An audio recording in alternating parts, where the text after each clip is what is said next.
Greeting students.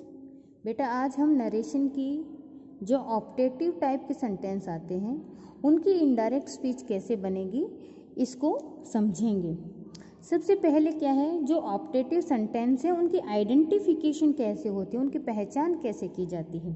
पहचान कैसे होगी कि कोई भी जो सेंटेंस होगा वो स्टार्ट होगा किसके साथ, मे से, वुड, दैट से, और उसका एंड होगा किसके साथ, एक्सक्लेमेशन के साथ, यानी कि एक्सक्लेमेटरी जो साइन होगा वो साइन उससे वो एंड होगा। तो एक चीज़ का ध्यान रखना है कि जो ऑप्टेटिव सेंटेंस है जो मे या वुड दैट से स्टार्ट हुए हैं, ये सेंटेंस रिप्रेजेंट करते हैं किसको, विश को, किसी भी इच्छा को या प्रार्थना को, यानी कि प्रेयर को। तो यहाँ पर हमें किस चीज़ का ध्यान रखना है बेटा कि ये दोनों सेंटेंसेज, ये दोनों वर्ड इन दोनों को रिप्रेजेंट करते हैं। नेक्स्ट है, इनको चेंज करने के जो रूल्स हैं वो रूल्स क्या हैं। सबसे पहले ये देखना है कि जो रिपोर्टिंग वर्ब है उसमें जो सैड या सैड टू होगा उसको हम चेंज कर देंगे किसके अंदर, विश्ड के अंदर या प्रेयर्ड के अंदर चेंज कर दिया जाएगा। ठीक है। नेक्स्ट क्या है, विश्ड और प्रेयर करने के बाद हम तो उसके तुरंत बाद, यानी कि फिर हमें क्या नहीं लगाना है, अगर सब्जेक्ट गिवन ऑब्जेक्ट गिवन भी है तो हम ऑब्जेक्ट नहीं लगाएंगे, बल्कि उसके तुरंत बाद हम किसका यूज कर देंगे, डेट का यूज कर देंगे। नेक्स्ट क्या है कि जो रिपोर्टेड स्पीच है उसके अंदर अगर कोई सब्जेक्ट है, सब्जेक्ट यानी कि यू है, तो हम उसको रिपोर्टिंग वर्ब के ऑब्जेक्ट के अकॉर्डिंग चेंज करेंगे। जो भी हमारा फॉर्मूला था अब तक, क्या फॉर्मूला था हमारा, SON एंड 1 2 3 का, इस फॉर्मूले के अकॉर्डिंग हम इसको चेंज करेंगे। नेक्स्ट क्या है बेटा, नेक्स्ट देखिए, अगर कोई प्रोनाउन है तो उसको हम उसके रूल के अकॉर्डिंग चेंज करेंगे, लेकिन अगर रिपोर्टिंग वर्ब में जो ऑब्जेक्ट है, सब्जेक्ट में कोई नाउन गिवन है तो उस नाउन को हम सेम रखते हैं, उसको हम चेंज नहीं करते हैं। यानी कि अगर किसी का नाम, किसी जगह का नाम गिवन है तो उसको हम सेम रखते हैं, उसको हम चेंज नहीं करते। एक नेक्स्ट जो सेकेंड रूल है ऑप्टेटिव सेंटेंसेज का, वो क्या है कि अगर आपका सेंटेंस वुड दैट से स्टार्ट हो रहा है, किससे स्टार्ट हो रहा है, वुड दैट से, आइडेंटिफिकेशन क्या है, मे से स्टार्ट है और एंड है किसके साथ, एक्सक्लेमेटरी साइन के साथ, वुड दैट से स्टार्ट है और एंड है किसके साथ, एक्सक्लेमेटरी साइन के साथ। तो इन सेंटेंसेज में किसको रिप्रेजेंट किया जाता है, विश को, यानी कि ये सेंटेंस विश यानी कि इच्छा को ही दिखाते हैं।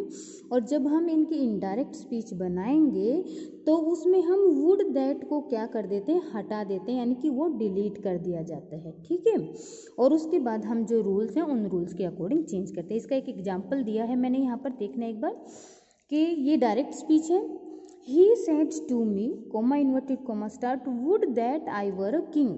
अब ये सेंटेंस है एक्सक्लेमेशन के साथ एंडेड है, तो इस सेंटेंस की जब हम इनडायरेक्ट स्पीच बनाएंगे तो कैसे करेंगे, ही सेड टू रूल्स के अकॉर्डिंग चेंज हुआ। वुड दैट और मे की बात हो रही है कि अगर वुड दैट या फिर मे वाले सेंटेंसेज हैं तो वो सेंटेंसेज विश को या प्रे को रिप्रेजेंट करते हैं, तो इसीलिए सेड टू बन जाता है विश में। सेकंड जो रूल मैंने बताया था कि जैसे ही ये आपने लिखा उसके तुरंत बाद इन्वर्टेड कोमाज की, कोमा इन्वर्टेड कोमाज की जगह क्या प्लेस करेंगे, डेट, डेट आ गया। और क्या करना है, अगर वुड दैट गिवन है तो इस वुड दैट को हम इनडायरेक्ट स्पीच बनाते वक्त नहीं लिखते, ये डिलीट हो जाता है, ये डिलीट हो गया। उसके बाद बारी आती है आई की। आई क्या है, फर्स्ट पर्सन प्रोनाउन है, और फर्स्ट पर्सन प्रोनाउन किसके अकॉर्डिंग चेंज होंगे, जो हमारे रिपोर्टिंग वर्ब है उसके सब्जेक्ट के अकॉर्डिंग चेंज होंगे। आई चेंज हुआ किसके अकॉर्डिंग, सब्जेक्ट यानी कि ही के अकॉर्डिंग, तो यहाँ पर क्या आ गया, ही। अब क्या है, वर। अब आपने रूल किए थे कि वाज वर यानी कि प्रेजेंट कंटिन्यूअस टेंस किस में चेंज हो जाता है, पास्ट परफेक्ट कंटिन्यूअस टेंस में।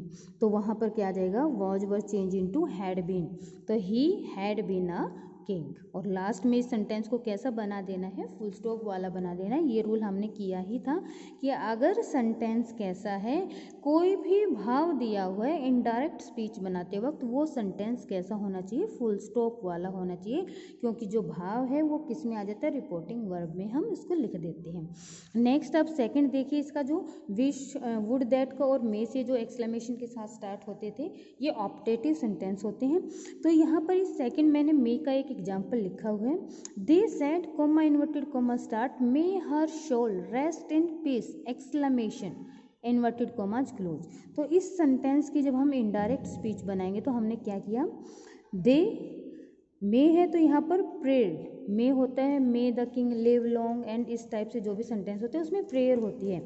दे प्रेयर्ड दैट, जैसे ही कोमा, जैसे ही हमने विश्ड या दैट लिखा उसके तुरंत बाद किसका ऐड किया, डैट का, डैट। अब यहाँ पर जैसे ही डैट लिखते हैं, ये रूल तो हमने याद किया ही है कि जैसे ही डैट लिखा उसके बाद हमारा सेंटेंस कैसा होना चाहिए, सिंपल होना चाहिए। और सिंपल करने के लिए हमें क्या करना पड़ेगा, सबसे पहले सब्जेक्ट को लिखना पड़ेगा। और सब्जेक्ट क्या है, हर शोल, हर क्या है, थर्ड पर्सन है, third person, it means SON वाला फॉर्मूला क्या कहता है, थर्ड पर्सन, नो चेंज, वो बदला नहीं जाएगा। तो यहाँ पर हर शोल, मे को उसकी पास्ट फॉर्म में चेंज कर देना है, माइट रेस्ट इन पीस और एंडेड विद फुल स्टॉप। अब इस तरीके को कुछ और सेंटेंसेज मैंने लिखे हुए हैं, उनमें से हम किसी एक सेंटेंस को कर लेते हैं, बाकी आप प्रैक्टिस करने की कोशिश करना। प्रैक्टिस से ही आप इन सेंटेंसेज को क्या कर सकते हैं, समझ सकते हैं, या फिर आपको लिखने के बाद ही इन सेंटेंसेज को सॉल्व करना या इनडायरेक्ट बनाना आएगा। थर्ड क्या है, they set comma inverted comma start long live our PM, कि हमारे जो PM हैं वो लॉन्ग लिव करें, वो यानी कि लंबे समय तक जीवित रहें, उनके लिए विश की जा रही है, एक्सक्लेमेशन का साइन। हालांकि यहाँ पर क्या नहीं है, मे का मैंने यूज नहीं किया हुआ, लेकिन यहाँ पर ये जो मे वर्ड है एक्सक्लेमेशन की वजह से अंडरस्टूडेबल है। तो यहाँ पर अब हम क्या करेंगे, दे सेड टू चेंज हो गया किसके अंदर, प्रेयर के अंदर। जैसे ही ये वर्ड लिखा, क्या लिखा हमने, डैट। उसके बाद क्योंकि डैट लिखा, डैट लिखने के बाद हमें क्या करना होता है, सबसे पहले सब्जेक्ट लिखना होता है। सब्जेक्ट यहाँ पर क्या है, our PM, our PM, our word है first person pronoun, first person plural जो है प्रोनाउन, इसको चेंज करेंगे किसके अकॉर्डिंग, सब्जेक्ट के अकॉर्डिंग। सब्जेक्ट है थर्ड पर्सन, तो यहाँ पर हम क्या करेंगे, आवर को चेंज कर देंगे किसके अंदर, आवर पॉसेसिव है, इसको चेंज कर दिया किसके अंदर, देयर के अंदर। देयर प्राइम मिनिस्टर मे अंडरस्टूडेबल था तो माइट लिव लॉन्ग और एंडेड विद फुल स्टॉप। ऐसे ही कुछ और सेंटेंसेज हैं, उन सेंटेंसेज को आप हैव अ लुक और अपनी कॉपी में करने की कोशिश करें। मे बी आपको ये जो टाइप है, कौन सी टाइप, ऑप्टेटिव टाइप के जो सेंटेंस हैं जो कि किसको रिप्रेजेंट करते हैं, विश को या इच्छा को रिप्रेजेंट करते हैं, ये आपको समझ में आ गए होंगे। Thank you.